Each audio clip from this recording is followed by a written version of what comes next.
objects in movies often come to signify more than just their physical presence. Every prop needs to be carefully chosen, bought or crafted, picked up, placed, moved around and kept track of. Thus, each one needs to have a reason for being in the movie. Regardless if it's being handled by characters or not, it gives context or background and helps define characters and the space they move in. It's as cold as they come. Impossible to trace, so you don't worry about prints, Mike. I put a special tape on the trigger and a butt. Here, try it. So, when it comes to objects characters actually interact with, the choice is never random. Leave the gun. Technique and only. Such is the case for oranges in the Godfather trilogy.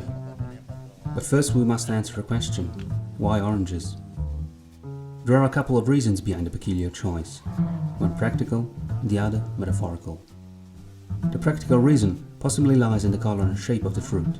The Godfather is a visually dark movie, blacks are purposely crushed, and the overall gamma, especially in interior shots, is at the lower end of the spectrum. Thus, a shiny orange dot in an otherwise dark environment stands out much more and allows for an interesting visual contrast.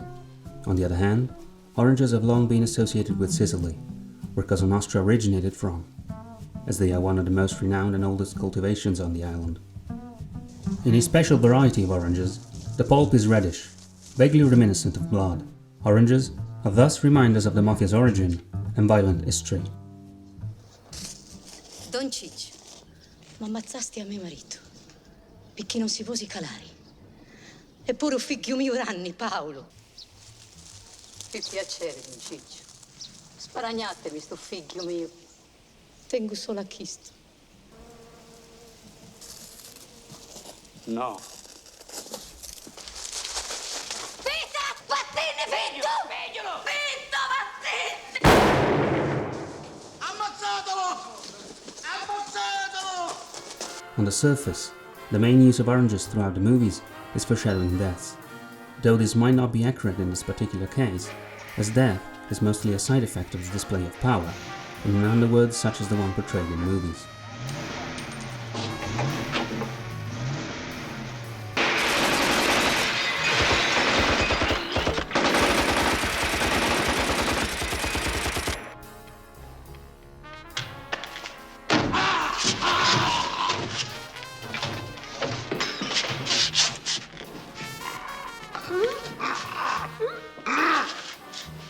Most interesting then is the use of oranges to display such power, and how it gets handed from character to character. This is done in one of four ways. Just tell him he should ask me anything else. But this is one favor I can't give him. Well, he never asks the second favor when he's been refused the first. Understood? You don't understand. Johnny Fontaine never gets that movie. Number 1. Showing who holds the power at a certain point.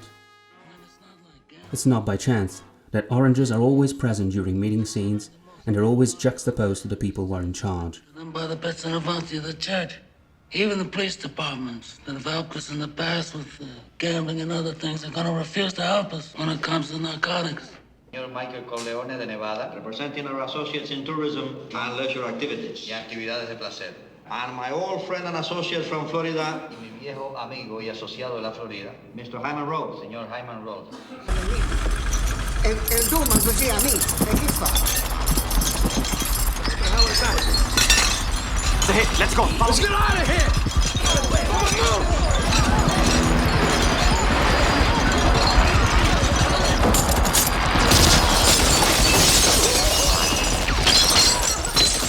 Number 2. Passing power to someone else. By now, we've established that when an orange is handled, it's not just by accident.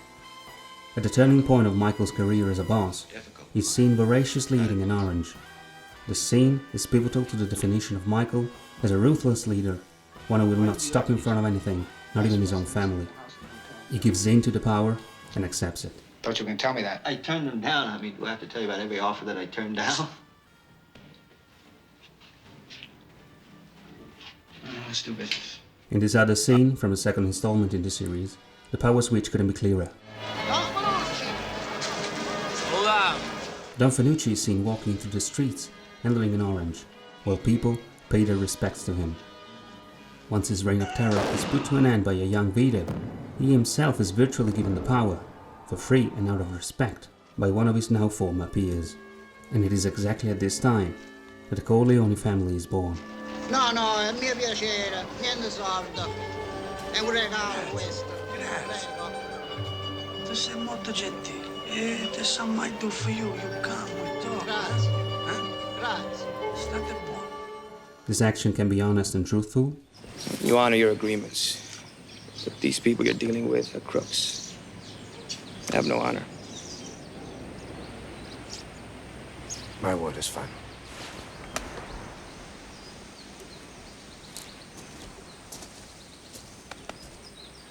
We'll talk later. or dishonest and deceiving. What's this? It's an orange from Miami. Why don't you take care of Johnny's men? They look like they might be hungry. Johnny? Number 3. Power shifting. The last movie deals with a new set of challenges for the mob. On the one side, we have Michael, on a quest to clear his family's business by going fully legitimate, thus evolving a criminal enterprise into a fully fledged business. Times do change, don't they? My father hated foundations. He loved doing it by himself. Man to man. But we're different, huh? It's no different than any large corporation. You control a lot of money with very little. Minimize taxes. With no government control. On the other, we have Joey Sasa and his old school approach. Oh, your problem. Joe, your business is your business. I have no interest or percentages from it. I'm out. Mr. Joe Zaza now owns what used to be the Corleone family business in New York. Out of the kindness of his heart, he gave you a job in his family. Contrary to my advice, you took the job. I offered you something better in the legitimate world. You turned me down. Now, you both come to me with this bad blood. And what do you expect me to do? Am I a gangster?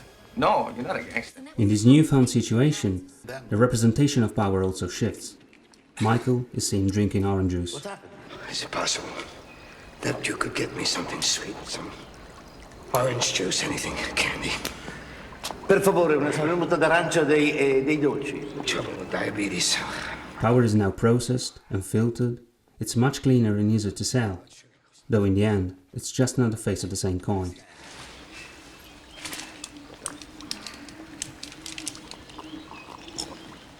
This is cleverly expressed in this scene, right after the attempt on Michael and the other couple's lives, just after he announces his resignation as a boss. As Michael is pulled back into the criminal world, his right-hand man and his nephew, who are still rooted in the classic ways of the mob, are seen handling oranges. They pull me back in. Michael is surrounded by raw power. Our true enemy has not yet shown his face. Michael! But power eventually fades. Number 4. Loss of power. Eventually, every character is bound to lose his power.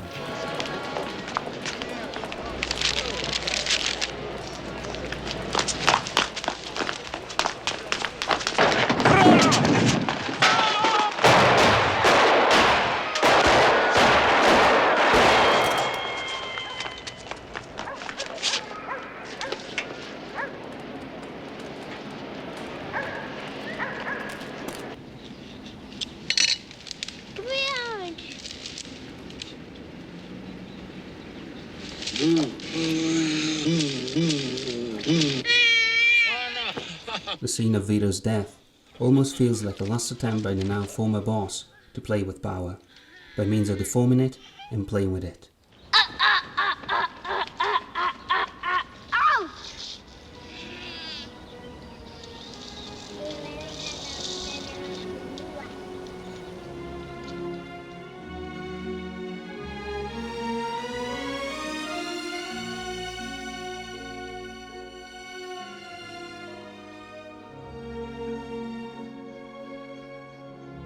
And as Michael dies, he finally lets go of his power, one last time.